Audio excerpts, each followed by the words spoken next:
અત્યારે આપણે 11મા ધોરણના 11મા ચેપ્ટરમાં ઉષ્મા પ્રસરણ એનો એક અગત્યનો વિભાગ આવે છે. એના રિલેટેડ જેડબલઈ નીટના ગુજકેટ જેડબલઈ નીટના એમસીક્યુ સોલ્વ કરી શકાય ને એના માટેની થોડીક બેઝિક ચર્ચાઓ કરશું, પછી એના રિલેટેડ એમસીક્યુની વાત કરશું. પહેલી મુખ્ય વસ્તુ ઉષ્મા પ્રસરણ એટલે કે ઉષ્મા એક જગ્યાએથી બીજી જગ્યાએ મોકલાશે. ધ્યાન રાખજો, ઉષ્મા પ્રસરણ ત્રણ અલગ અલગ રીતે થાય છે. ત્રણ પેટા વિભાગો છે. એક ઉષ્મા વહન, ધ્યાન રાખજો ઉષ્મા પ્રસરણ વ્યાપક શબ્દ છે. એની એક રીત તરીકે ઉષ્મા વહન, ઇંગ્લિશમાં એને કહેવાય થર્મલ કન્ડક્શન. બીજું ઉષ્મા નયન કન્વેન્શન, અને ત્રીજું ઉષ્મા વિકિરણ રેડિયેશન. ત્રણ રીત થાય છે: ઉષ્મા વહન, ઉષ્મા નયન અને ઉષ્મા વિકિરણ. ઉષ્મા વહન મુખ્યત્વે ઘન પદાર્થમાં થતી ઘટના છે. ધાતુનો સળિયો છે એ એક છેડેથી ગરમ કરશો તો થોડા સમય બાદ આપણને બીજા છેડે તરત જ ગરમી અનુભવાશે. બીજા છેડાનો સ્પર્શ કરતા ગરમ લાગશે. તો એક છેડાને ગરમ કરતા ઉષ્મા બીજા છેડા સુધી જાય છે. ધાતુના સળિયામાં થતી આ ઘટનાને ઉષ્મા વહન કહેવાય છે. અત્યારે આપણે ઉષ્મા વહનની ચર્ચા કરીએ છીએ. જોજો, ઉષ્મા પ્રસરણની પહેલી રીત ઉષ્મા વહનની વાત કરીએ છીએ. પછી આપણે ઉષ્મા નયન, ઉષ્મા વિકિરણની વાતો પણ આવશે.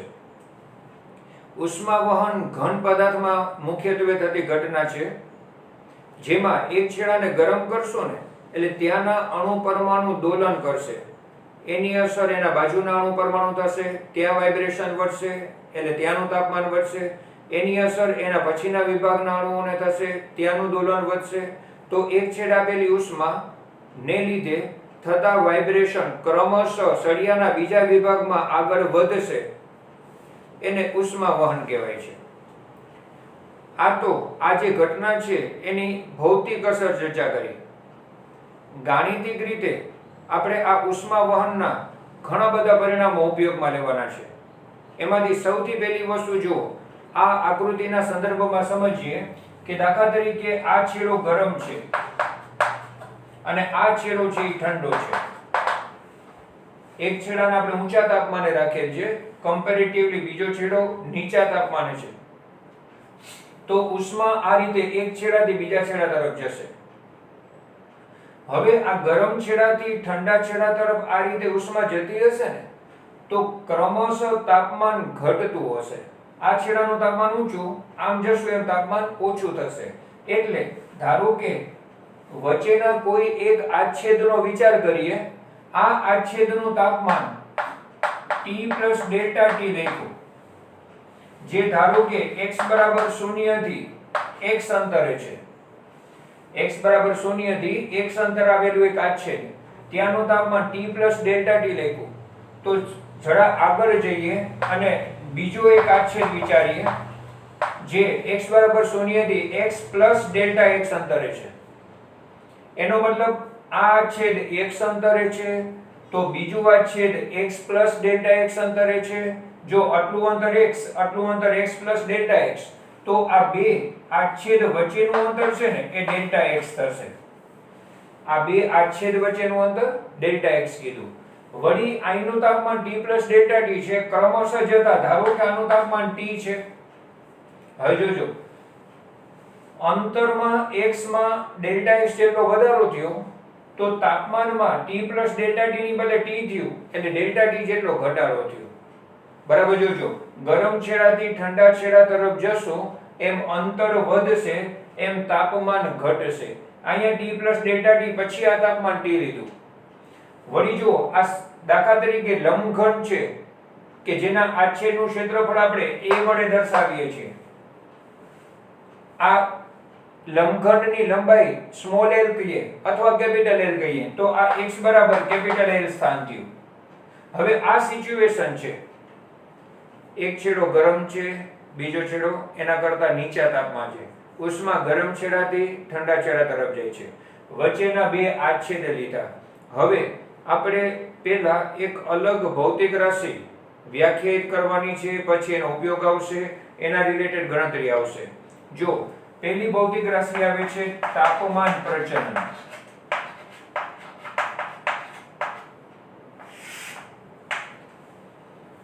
તાપમાન પ્રચલન વ્યાખ્યાયિત થાય છે. હવે જો તાપમાન પ્રચલનમાં આ બે આછેદ છે ને એકબીજાથી કેટલા અંતરે છે? ડેલ્ટા x અંતરે. એ બે વચ્ચે તાપમાનનો તફાવત કેટલો છે? ડેલ્ટા t છે. તો બરાબર ધ્યાન આપજો, આ delta t by delta x ને તાપમાન પ્રચલન કહેવાય. જે ભૌતિક રાશિ અંતર સાપેક્ષે બદલાતી હોય ને એને તાપમાન પ્રચલન કહેવાય. આને જરા આપણે એમ વ્યાખ્યાયિત કરી શકીએ શબ્દમાં કે એકબીજાથી એકમ અંતરે ડેલ્ટા x એટલે બે આછેદ વચ્ચેનું અંતર, અને છેદને હંમેશા આપણે કેવું લઈને બોલતા હોઈએ? એકમ.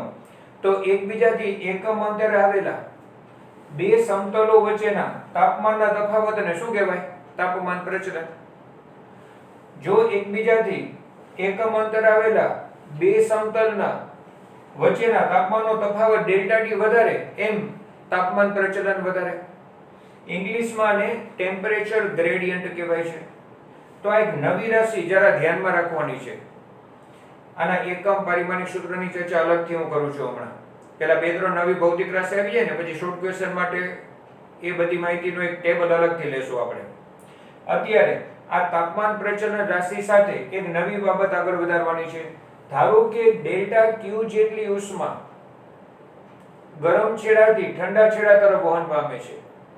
તો આવા પ્રકારનું એક પ્રાયોગિક અવલોકન થશે. જો એક અગત્યનું પ્રાયોગિક અવલોકન કે ગરમ છેડાથી ઠંડા છેડા તરફ જતી ઉષ્માનો જથ્થો ડેલ્ટા Q સ્વાભાવિક છે કે જેટલો આછેદનું ક્ષેત્રફળ વધારે હશે એટલી વધારે ઉષ્મા પસાર થશે. તો સમચલે છે AI કે ભાઈ જેટલું આછેદનું ક્ષેત્રફળ વધારે હશે એટલી ઉષ્મા વધારે પસાર થશે. બીજું, જેટલું તાપમાન પ્રચલન બે આછેદ વચ્ચે તાપમાનનો તફાવત જેટલો વધારે, બે આછેદ વચ્ચે તાપમાનનો તફાવત ડેલ્ટા T જેટલો વધારે એટલું તાપમાન પ્રચલન વધારે એટલી ઉષ્મા પણ વધારે પસાર થશે. તો તાપમાન પ્રચલન delta T by delta x ના સમપ્રમાણમાં છે. બીજું, જેટલો સમય વધારે તમે ઉષ્મા પસાર કરો છો એ સમયગાળા ડેલ્ટા T ના પણ સમપ્રમાણમાં છે. તો આ રીતના એક પ્રાયોગિક અવલોકન થયું કે પસાર થતો ઉષ્માનો જથ્થો આ ત્રણ બાબતના સમપ્રમાણમાં થયો. હવે જો આ ડેલ્ટા T ને આપણે આ બાજુ લઈ આવશું ને તો delta Q by delta T સમચલે છે. આ બે વસ્તુ થઈ. જોજો ડેલ્ટા T ને મેં આ બાજુ લીધું, સમચલન પછી હવે આ બે વસ્તુ વધે, પણ આ જગ્યાએ એક આવી રજૂઆત.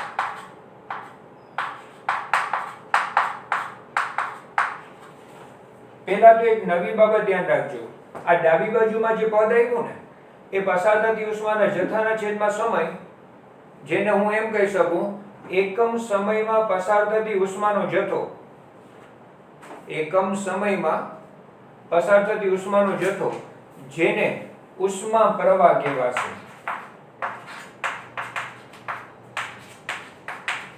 જો આ રાશિ delta Q by delta T ને શું કહેવાશે? ઉષ્મા પ્રવાહ. હવે એક વસ્તુ સ્વાભાવિક છે કે તમે બે અલગ અલગ ધાતુના ટુકડા લ્યો, એક લોખંડ અને બીજું એલ્યુમિનિયમ. જો તમે બેયના આછેદના ક્ષેત્રફળ સરખા રાખો, બેયમાં તાપમાન પ્રચલન સરખું રાખો, તોય લોખંડ અને એલ્યુમિનિયમમાં એકમ સમયમાં પસાર થતી ઉષ્માનો જથ્થો એટલે કે ઉષ્મા પ્રવાહ જુદો જુદો હશે. ભલે ને આ બે વસ્તુ સરખી હોય છતાં ઉષ્મા પ્રવાહ જુદો રહે છે. એ બાબતને ધ્યાનમાં રાખીને આ સપ્રમાણતા અચળાંક k દાખલ કર્યો છે. આ સપ્રમાણતા અચળાંક k ને ઉષ્મા વાહકતા કહેવાય છે. સપ્રમાણતા અચળાંક k ને શું કહેવાય છે? ઉષ્મા વાહકતા. એટલે બે ધાતુના લંઘન હોય, ભલે બેના આછેદના ક્ષેત્રફળ સરખા હોય, તાપમાન પ્રચલન સરખું હોય, છતાં એની ઉષ્માવાહકતા જુદી હશે. કે એટલે કે ઉષ્માવાહકતા જુદી હશે એમ તેમાંથી પસાર થતો ઉષ્મા પ્રવાહ પણ જુદો હશે. બીજું, સમચલનની નિશાની દૂર કરી અને દાખલ કરેલો અચળાંક છે પણ એમાં ઋણ નિશાની મૂકી. એ ઋણ નિશાની એટલા માટે લેવામાં આવે છે કે અંતર સાથે તાપમાન ઘટે છે. એટલે તમે અંતિમ તાપમાન ઓછા પ્રારંભિક લેવા જાવ ને તો માઈનસમાં આવે, નાનામાંથી મોટું વાત થશે. એટલે તાપમાન પ્રચલન હંમેશા ઋણ આવતું હોય છે. બરાબર ધ્યાન આપજો. આ જગ્યાએ તાપમાન પ્રચલન delta T by delta X ઋણ હોય. હવે એ તમે ઋણ જ્યારે મૂકો તો માઇનસ માઇનસ પ્લસ થઈ જાય અને ઉષ્મા પ્રવાહ પ્લસમાં મળે. એવી વ્યવસ્થા પૂરતું માઇનસ નિશાની મુકાતી હોય છે આવા ટાઈપના સમીકરણોમાં. આપણે તો માઇનસ નિશાની શું કામ મૂકી? જો માઇનસ ન મૂકે તો તમે તાપમાન પ્રચલન ગણવા જાઓ, અંતિમ તાપમાન ઓછા પ્રારંભિક તાપમાન, અંતિમ અંતર ઓછા પ્રારંભિક અંતર, તો અંતર તો મોટામાંથી નાનું બાદ થશે, પ્લસ આવશે, પણ તાપમાન નાનામાંથી મોટું બાદ થશે, માઇનસ થઈ જશે. તાપમાન પ્રચલન ઋણ આવે. હવે ઋણ નિશાની ન કરી હોય તો આ તાપમાન પ્રચલન ઋણ આવે તો ઉષ્મા પ્રવાહ ઋણ આવે. હવે ઉષ્મા પ્રવાહ એટલે એકમ સમયમાં પસાર થતી ઉષ્માનો જથ્થો ઋણ નહીં હોય, એ ધન હશે. ગાણિતિક રીતે ઉષ્મા પ્રવાહનો જવાબ ધન આવે એની વ્યવસ્થા માટે આ ઋણ નિશાની પહેલેથી મૂકી છે. ઘણી જગ્યાએ ઋણ નિશાની ન મૂકી હોય ને ત્યારે ઓબ્ઝર્વ કરજો, ત્યારે એ લોકોએ અંતિમ ઓછા પ્રારંભિક ન કર્યું હોય, મોટા તાપમાનમાંથી નાનું તાપમાન કર્યું એટલે ઓટોમેટિકલી પ્લસ આવે. બીજી વાત આગળ વધારશું તો આ તો છે ને ડેલ્ટા એક્સ અંતરે આવેલા બે આછેદ વચ્ચે તાપમાનનો તફાવત ડેલ્ટા ટી છે. પણ જો ડેલ્ટા એક્સ અંતર ખૂબ જ ઓછું હોય, એટલે કે બે સમતલો એકબીજાની ખૂબ જ નજીક હોય, ડેલ્ટા એક્સ ખૂબ જ ઓછું હોય, તાપમાનનો તફાવત ત્યારે ઓછો હશે, તો આને delta T by delta X લખવાની બદલે ડીટી બાય ડીએક્સ વિકલન સ્વરૂપે લખાશે. ડેલ્ટા સ્વરૂપની બદલે વિકલન સ્વરૂપે લખાશે. એવી જ રીતે ઉષ્માનો જથ્થો delta Q by delta T ની બદલે ડીક્યુ બાય ડીટી લખાશે અને પરિણામ લખાશે ડીક્યુ બાય ડીટી બરાબર minus K A DT by dx. તો ઉપરના પરિણામને માત્ર થોડી જ રજૂઆત બદલાવી. આ ઉષ્મા પ્રવાહ અને સામેનું તાપમાન પ્રચલન એને વિકલન સ્વરૂપે લીધું અને આ ઉષ્મા પ્રવાહ dq by dt ને h વડે દર્શાવાય છે. ઉષ્મા પ્રવાહને h વડે દર્શાવાય છે. તો -ka dt by dx આવા પ્રકારનું પરિણામ ધ્યાન રાખવાનું છે. તો આપણે ઉષ્મા વહનની ચર્ચા ચાલુ કરી છે. એની થોડી ગાણિતિક પ્રાથમિક માહિતીઓની વાત કરશો ને પછી એના રિલેટેડ MCQ ની ચર્ચાઓ થાય. એમાં અમુક શબ્દ રેગ્યુલર ટેક્સ્ટમાં નથી આવ્યા, એના ઉપયોગ આવવાના છે એટલે એની ચર્ચા કરવી જરૂરી છે. જેમ કે તાપમાન પ્રચલન છે, બીજું ઉષ્મા પ્રવાહ છે, ત્રીજું ઉષ્મા વાહકતા છે. હવે આ રાશિઓ વિશેની થોડી કે પ્રાથમિક માહિતી જે શોર્ટ ક્વેશ્ચનમાં કામ આવશે એવી આપણે એક ચર્ચા કરીએ. નવી વાત આગળ વધારીએ એ પહેલા અત્યાર સુધીના 3 શબ્દો માટેના પૂછી શકાય એવા શોર્ટ ક્વેશ્ચન તરીકે જોજો. તાપમાન પ્રચલન એટલે હમણાં આપણે કીધું dt by dx. આના એકમ તરીકે SI એકમમાં તાપમાન આપણે કેલ્વિનમાં લેતા હોઈએ, કેપિટલ કે કેલ્વિનમાં, અને અંતર મીટરમાં. તો આને કેલ્વિન પ્રતિ મીટર અથવા કેલ્વિન મીટર ઇન્વર્સ આવી રીતનો તમને એકમ જોવા મળશે. તો વ્યવહારમાં ઘણી વખત કેલ્વિનની બદલે ડિગ્રી સેલ્સિયસમાં પણ આપેલું હોય, અંતર મીટરની બદલે સેન્ટીમીટરમાં પણ આપેલું હોય. તો ક્યારેક તાપમાન પ્રચલનનો એકમ ડિગ્રી સેલ્સિયસ પ્રતિ સેન્ટીમીટર આવા ફોર્મેટમાં પણ હોય. આ SI એકમ થશે, પણ વ્યવહારમાં તાપમાન ઘણી વખત કેલ્વિનની બદલે ડિગ્રી સેલ્સિયસમાં અને અંતર મીટરની બદલે સેન્ટીમીટરમાં હોય. તો આ રીતનો એકમ થશે. પારિમાણિક સૂત્ર આપણે તૈયાર કરવા જશું. તો dt by dx ઉપર તાપમાન માટે કેલ્વિન માટે k, નીચે અંતર માટે l. તો આને લખી શકાશે m0 l -1 t0 અને k1. તો આવું તાપમાન પ્રચલનનું પારિમાણિક સૂત્ર થશે. તો નવી રાશિ તાપમાન પ્રચલન જેના એકમ અને પારિમાણિક સૂત્ર ઉપરાંત વ્યાખ્યા તરીકે એમ કહી શકાય કે એકબીજાથી એકમ અંતરે આવેલા બે સમતલ વચ્ચે તાપમાનના તફાવતને તાપમાન પ્રચલન કહેવાશે. ઉષ્મા પ્રવાહ માટે હમણાં આપણે એક પરિણામ આવી ગયું. ઉષ્મા પ્રવાહ H આપણે સાની જગ્યાએ લખ્યું હતું? સૌથી છેલ્લું સૂત્ર ઉષ્મા પ્રવાહ H લખ્યું એ સાની જગ્યાએ H લખ્યું હતું? dq/dt. હવે આના પ્રમાણે તમે જોવા જશો તો એકમમાં આપણે એવું કહી શકીએ કે ઉપર ઉષ્માનો જથ્થો જૂલ એકમમાં, સમય સેકન્ડમાં. તો ઉષ્મા પ્રવાહનો એકમ જૂલ પ્રતિ સેકન્ડ જે વોટ કહેવાતું હોય છે. તો ધ્યાન રાખવા જેવું કે ઉષ્મા પ્રવાહનો એકમ એટલે ખરેખર પાવરનો જ એકમ થશે. એકમ સમયમાં પસાર થતી ઉષ્મા જૂલમાં મપાતી હોય તો જૂલ પ્રતિ સેકન્ડ થઈ.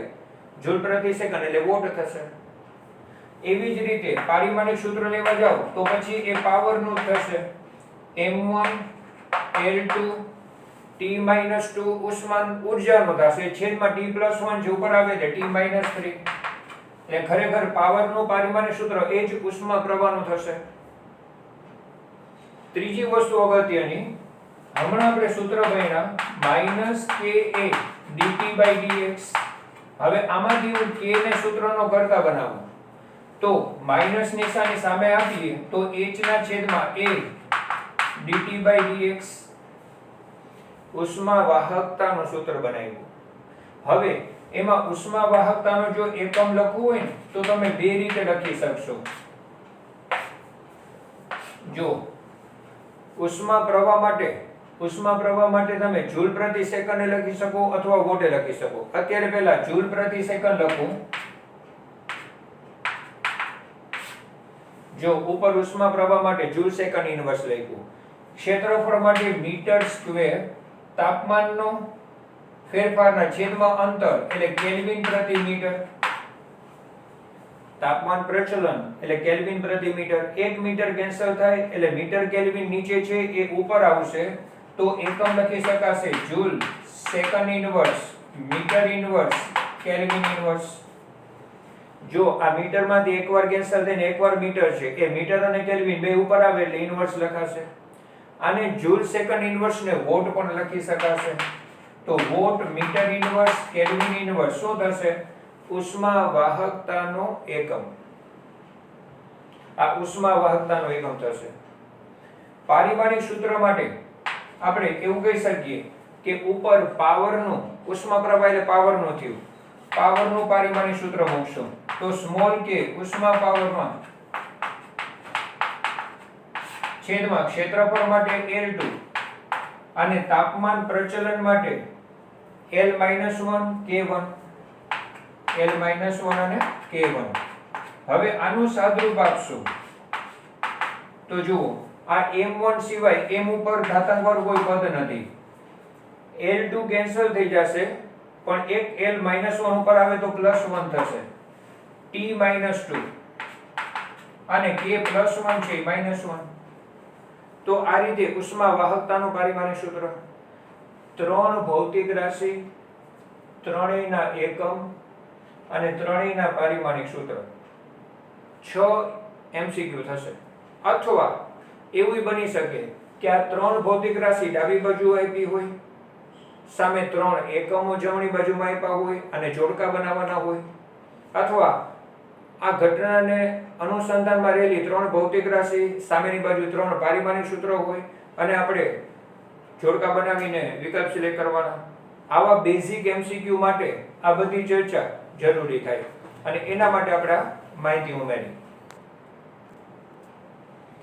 ઉષ્મા વહનના અભ્યાસને હજી થોડું આગળ વધારીએ તો જુઓ, દાખલા તરીકે કોઈ એક સળિયો છે ધાતુનો, ઉપર નીચે આ જે માર્કિંગ કરેલું છે એ અવાહક આવરણ છે. જેમ ઇલેક્ટ્રિક વાયરમાં ધાતુના તારની પર પ્લાસ્ટિક હોય એના જેવું ઉષ્માનું અવાહક એવું આવરણ છે. એનો હેતુ એટલો કે આ ગરમ છેડો અને આ ઠંડો છેડો હોય ને તો ઉષ્મા ગરમ છેડાથી દાખલ થશે, ઠંડા છેડાથી બહાર આવશે. એ સિવાય સળિયાની લંબાઈ પરથી કોઈ ઉષ્માનો વિનિમય નહીં થાય એટલા માટેની વ્યવસ્થા. જો આ T1 > T2 લખ્યું છે આ તાપમાન વધારે છે અને આ તાપમાન ઓછું છે, તો ઉષ્મા આ રીતે ગરમ છેડાથી ઠંડા છેડા તરફ ગતિ કરશે. આ રીતના ઉષ્માનું વહન થતું હશે. આ છેડાને x બરાબર 0 કહું તો આને x બરાબર l લંબાઈનો સળિયો હોય તો. હવે આ સિચ્યુએશનમાં આવું પરિણામ તો આપણે અગાઉ આવી ગયું. આ છે ને ઉષ્મા પ્રવાહ dq/dt જેને h પણ કહેવાય, એનું વ્યાપક પરિણામ છે. પણ આ વ્યાપક પરિણામને એક ખાસ સ્થિતિ માટે આપણે કન્વર્ટ કરીએ, અને એક ખાસ સ્થિતિ છે સ્થાયી ઉષ્મા અવસ્થા. જુઓ, સ્થાયી ઉષ્મા અવસ્થા માટે એકદમ શોર્ટમાં થોડી વાત કરીએ. શરૂઆતમાં શું થાય કે આ છેડો ગરમ છે, આ છેડો ઠંડો છે, એટલે ક્રમશઃ ગરમ છેડાથી ઠંડા છેડા તરફ તાપમાન ઘટતું હોય. પણ જ્યારે પ્રયોગ સ્ટાર્ટ કરીએ ને ત્યારે આ ગરમ છેડો અને આ ઠંડો છેડો છે એના તાપમાન, છેડા પરના તાપમાનો અચળ રહે એવી વ્યવસ્થા રાખશો. દાખલા તરીકે આ છેડો ઉકળતા પાણીમાં રાખીએ તો એ સતત 100 ડિગ્રી સેલ્સિયસ રહેશે. આ છેડો બરફમાં રાખશું તો એ સતત 0 ડિગ્રી સેલ્સિયસ રહેશે. છેડા પરના તાપમાનો ફિક્સ થઈ ગયા. આ સિચ્યુએશનનો MCQ આવશે કે એક છેડો ઉકળતા પાણીમાં છે, બીજો છેડો બરફના સંપર્કમાં છે. આવું વર્ણનનો હેતુ જે હશે કે એક છેડો છે ત્યાંનું તાપમાન 100 ડિગ્રી સેલ્સિયસ ફિક્સ હશે, બીજા છેડાનું તાપમાન 0 ડિગ્રી સેલ્સિયસ નિશ્ચિત રહેશે. હવે એ દરમિયાન શરૂઆતમાં એવું થાય કે ગરમ છેડાથી ઠંડા છેડા તરફ નો ડાઉટ ક્રમશઃ તાપમાન ઘટતા જશે. પણ થોડી વાર પછી જે તે વિભાગનું તાપમાન થોડું થોડું વધ્યું હોય, વચ્ચેના વિભાગનું તાપમાન પણ એ 100 થી 0 ડિગ્રી સેલ્સિયસ સુધી તો ઘટતું જ હોય, પણ થોડી વાર પહેલા હતું એના કરતા થોડું વધારે હોય. એમ કરતા કરતા એક સ્થિતિ એવી આવશે કે દરેક વિભાગના તાપમાનો સેજ વધ્યા હોય, પણ ગરમ છેડો 100 ડિગ્રી સેલ્સિયસ અને ઠંડો છેડો 0 ડિગ્રી સેલ્સિયસ એવા કોઈ નિશ્ચિત તાપમાન જ છે. નો ડાઉટ ગરમ છેડાથી ઠંડા છેડા તરફ ક્રમશઃ ઘટતું હશે, પણ હવે શું થઈ ગયું હશે કે વચ્ચેના વિભાગોના તાપમાનો વધવાના બંધ થઈ ગયા હશે થોડી વાર પછી. અને એ સિચ્યુએશન એવી હશે કે ગરમ ભાગમાંથી જેટલી ઉષ્મા મેળવશે ઠંડા ભાગમાં એટલી જ ગુમાવી દેશે. આમાંય ગરમ ભાગમાંથી જેટલી ઉષ્મા મેળવશે ઠંડા ભાગમાં એટલી જ ગુમાવી દેશે. એવી સિચ્યુએશનમાં જે તે વિભાગના તાપમાન નિશ્ચિત થઈ જશે. એને સ્થાયી ઉષ્મા અવસ્થા કહેવાય. સ્થાયી ઉષ્મા અવસ્થામાં સમગ્ર સળિયા પર ઉષ્મા પ્રવાહ સમાન થઈ જાય. સમગ્ર સળિયા માટે તાપમાન પ્રચલન સમાન થઈ જાય. તો આ રીતના એક છેડો ગરમ અને બીજો છેડો નીચા તાપમાને રાખેલો હોય અને છેડાના તાપમાન નિશ્ચિત રહે, પણ થોડા સમય બાદ સમગ્ર સળિયામાં ઉષ્મા પ્રવાહ એક સમાન, તાપમાન પ્રચલન એક સરખું રહેશે. એને સ્થાયી ઉષ્મા અવસ્થા કહેવાય. તાપમાન પ્રચલન એક સરખુંનો મતલબ એવો થશે કે તમે નાનકડા વિભાગ માટે અંતર અને તાપમાનનો તફાવત લ્યો કે આખા સળિયા માટે અંતર અને તાપમાનનો તફાવત લ્યો, સમાન મળે. તમે નાનકડા વિભાગનું બે આછેદ વચ્ચેનું અંતર અને તાપમાનનો તફાવત લઈને તાપમાન પ્રચલન લ્યો કે આખા સળિયા માટે લેવા જશો એક સરખું મળશે. એ જ સ્થાયી ઉષ્મા અવસ્થા. અને એટલા માટે ત્યારે તાપમાન પ્રચલનને આપણે આમ લખી શકશું. હવે આ જે લખ્યું ને એનો અર્થ શું થાય ખબર છે? L લંબાઈ છે કેપિટલ L, એમાં તાપમાનનો તફાવત શું છે? T1 T2. જ્યારે dx જેટલા અંતરે આવેલા બે આછેદ વચ્ચે તાપમાનનો તફાવત કેટલો છે? dt. સરખો લીધો. dx અંતરે આવેલા બે આછેદ વચ્ચે તાપમાનનો તફાવત dt લ્યો કે આખા સળિયાના L અંતરે આવેલા બે છેડા વચ્ચે તાપમાનનો તફાવત લ્યો, સરખું મળશે. ઈ સ્ટેપ જ આ છે. માઈનસ નિશાની એટલે છે કે જો માઈનસ અંદર ગુણાવું તો ખરેખર એક્ચ્યુઅલમાં અંતિમ ઓછા પ્રારંભિક T2 T1 L ઓછા 0. જો T2 T1 L ઓછા 0 પણ માઈનસ નિશાની કોમન કાઢો તો T1 T2 upon L થાય. આ પદને હું જ્યારે અહીંયા મૂકીશ એ ઉપરાંત હું એક બીજું કામ કરીશ. dq/dt ની જગ્યાએ આપણે q/t લખશું કે ધારો કે dt જેટલા સૂક્ષ્મ સમયમાં પસાર થતો ઉષ્માનો જથ્થો dq લ્યો કે ટોટલ t સમયમાં પસાર થતો ઉષ્માનો જથ્થો q લ્યો, સરખો રહેવાનો છે. એને તો સ્થાયી ઉષ્મા અવસ્થા તરીકે વ્યાખ્યાયિત થાય છે. તો આ dq/dt ને q/t લખ્યા. સામે હું આ પદ મૂકું તો માઈનસ માઈનસ પ્લસ થઈને ka T1 T2 upon L થશે. જો આને પણ ઉષ્મા પ્રવાહનું એક અગત્યનું પરિણામ કહેવાશે. આને પણ હું h તરીકે દર્શાવી શકું. આને હું h તરીકે લઈ શકું. ઉપરાંત t સામે લઈ લઉં તો q બરાબર ka T1 T2 into small t upon L આવું પરિણામ મળે છે આમાંથી t ને સામે લેવાથી. આ શાનું સૂત્ર થશે? સ્થાયી ઉષ્મા અવસ્થામાં એટલે એક છેડો ગરમ અને બીજો છેડો ઠંડો રાખી અને ઉષ્મા ગરમ છેડાથી ઠંડા છેડા તરફ જતી પ્રક્રિયાનો પ્રાયોગિક અભ્યાસ ચાલતો હોય પણ પ્રયોગ શરૂ કર્યાના ઘણા લાંબા સમય બાદની સ્થિતિ એટલે સ્થાયી ઉષ્મા અવસ્થા જેમાં L લંબાઈના સળિયો છેડા પરના તાપમાન T1 T2 T1 greater than T2 તો સ્મોલ t સમયમાં પસાર થતી ઉષ્માનો જથ્થો જ્યાં a એટલે સળિયાના આચ્છેદનું ક્ષેત્રફળ અને k એટલે એના દ્રવ્યની ઉષ્મા વાહકતા. આ સૂત્ર આટલું સ્પષ્ટ રાખવાનું છે. જ્યારે આપણે આના MCQ કરીએ ત્યારે આ બધા સૂત્રોનો ઉપયોગ આવશે. એટલે જ આ બેઝિક ચર્ચાનો એક વિભાગ ખાલી અલગ રાખ્યો આપણે. t સમયમાં પસાર થતી ઉષ્માનો જથ્થો q એના માટેનું સૂત્ર થયું.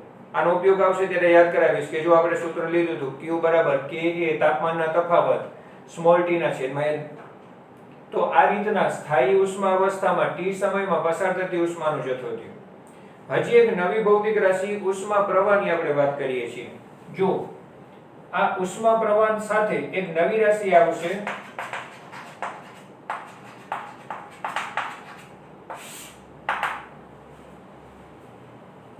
નવી ભૌતિક રાશિ હજી એક ઉમેરવાની છે એટલે ઉષ્મા વહનની ગાણિતિક વાત પૂરી થશે. પછી એના MCQ ની સિચ્યુએશન આગળ વધશે. હજી એક નવી માહિતી ઉમેરીને પછી એના MCQ ની વાતો આગળ વધારી શકાશે. અત્યારે આપણે જે કામ કરીએ છીએ ને આને હું ઉષ્મા પ્રવાહ h તરીકે દર્શાવી દઉં.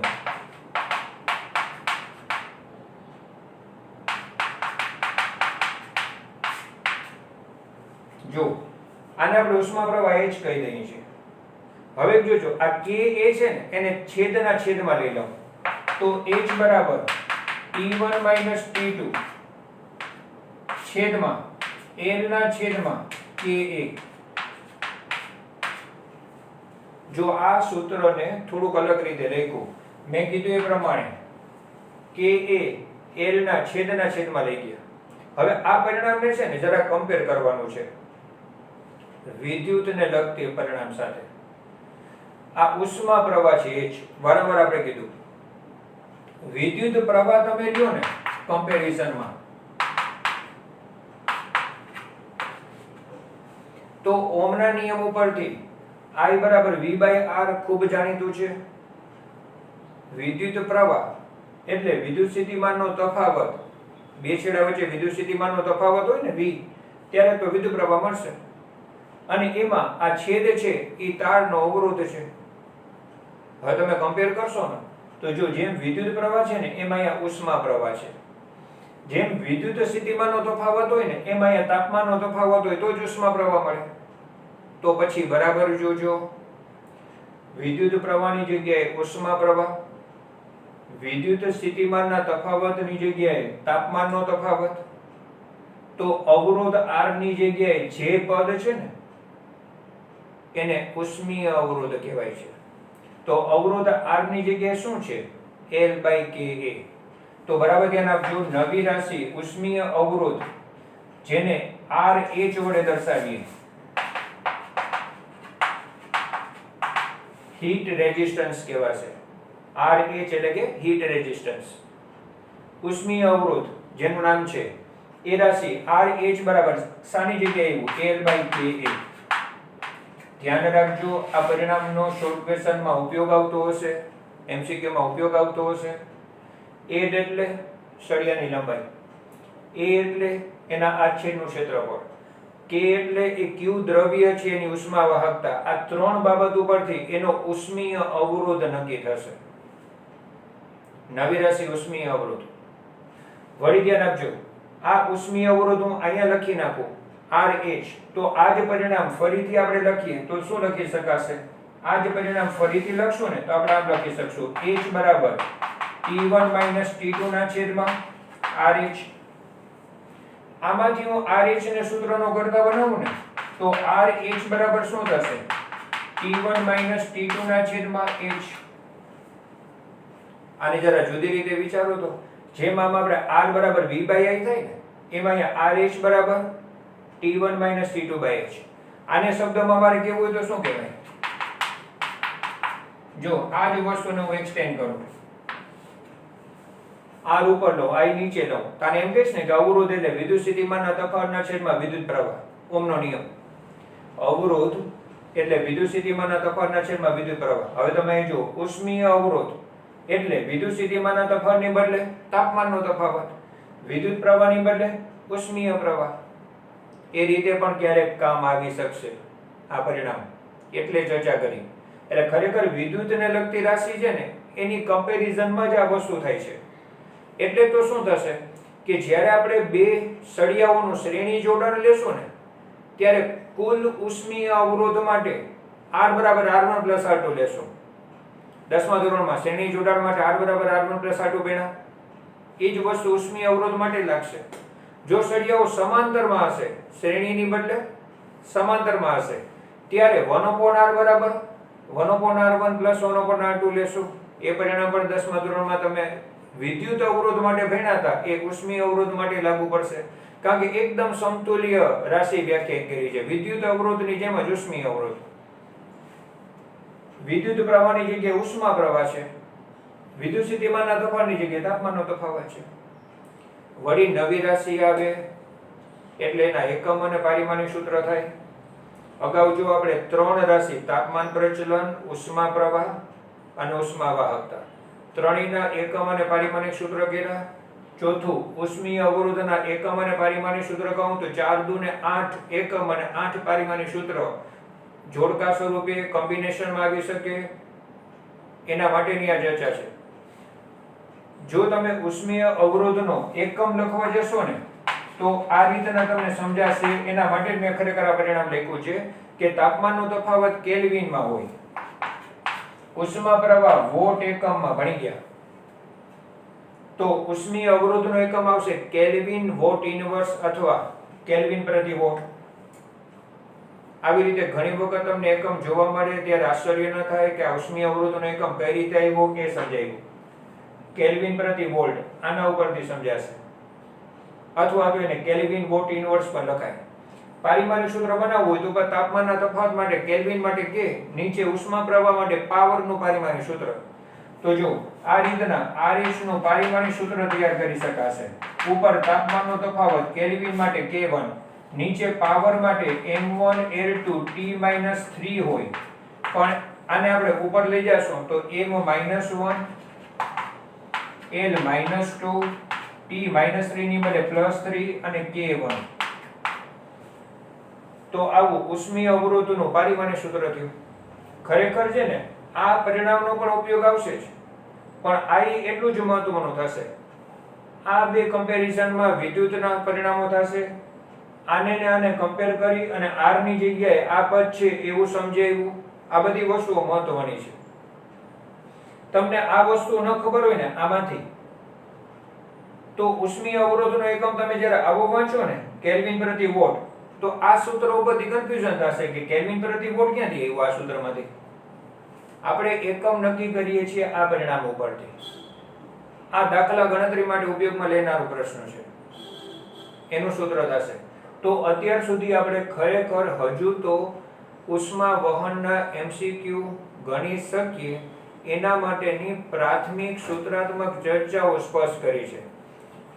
આ બધી માહિતીના ઉપયોગ સાથે આપણે ઘણા બધા સિચ્યુએશન લેશું કે જેના આધારિત પાછા પ્રશ્નો બનશે, એવી સૂત્રાત્મક પરિસ્થિતિઓ લેશું.